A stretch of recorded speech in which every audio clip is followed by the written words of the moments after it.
Hey guys, welcome to my YouTube channel on Homemade of Bohol. So ito guys, nakita nyo malapit na sumayad sa lupa. So ang gagawin natin ito guys, i-up natin siya. So ipapakita ko sa inyo kung paano. Let's go! So since guys, hindi ko talaga makayanan na hilain ko lahat yung puno na yan. So ngayon, pakita ko kung paano. So guys, may nakita ako dito na PC or lubid or rope. Ito yung itatali natin para hihilain ko. Para magsabay-sabay silang lahat. Okay? Ayan guys, nakita mo guys, tinali ko siya sa pinakamalaking branch or yung puno niya. Isa lang naman ang puno na damami lang yung branch. So yan. Tinali ko siya dito. So ngayon, let's go. Paano, kaya ba natin to? I hope so. So ngayon guys, may hagdan ako. Kasi itatali ko siya sa ibabaw ng mangga. Let's go. Dinugtungan ko lang yung pinakita kanina kasi maiksi.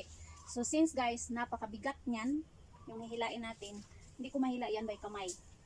So, ngayon guys, subukan ko siyang itali dito. Alam mo to? Subukan ko siyang itali kasi nakakatulong to guys na maghila. Kasi pag kamay ko lang guys, promise, hindi talaga kaya daming lamok. Ina-attack ako guys. So, ayan. Kita ko na guys. Kita tayo. Ako guys. Try. Ngayon. Na. Good luck. Try ko.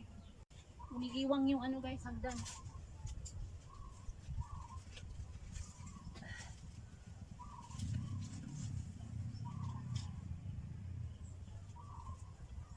Wala guys, nailang pinig. My God.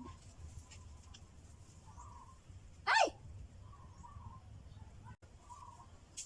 Dito ko na lang ipayakap kasi may lampinig.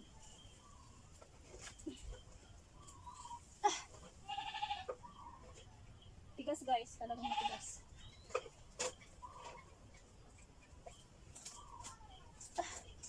Oh my God.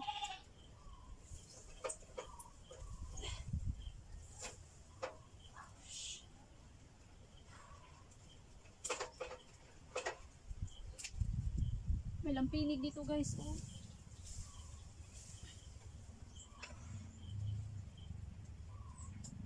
Talagang kailangan gumawa ng paraan. Oh.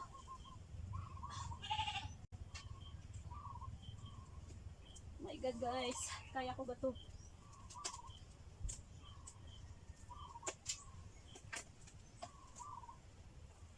Hindi tigas.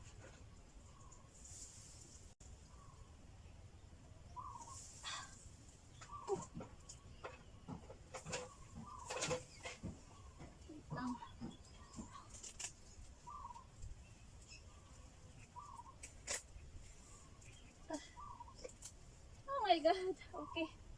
Good.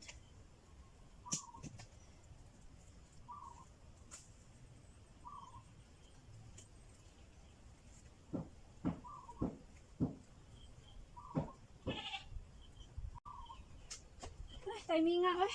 Ako sa lampinig, animal. Humanda sa akin yan. Pausukan ko yan. Ali ko dito. Pero okay rin na. So look at, ang layo niya sa lupa.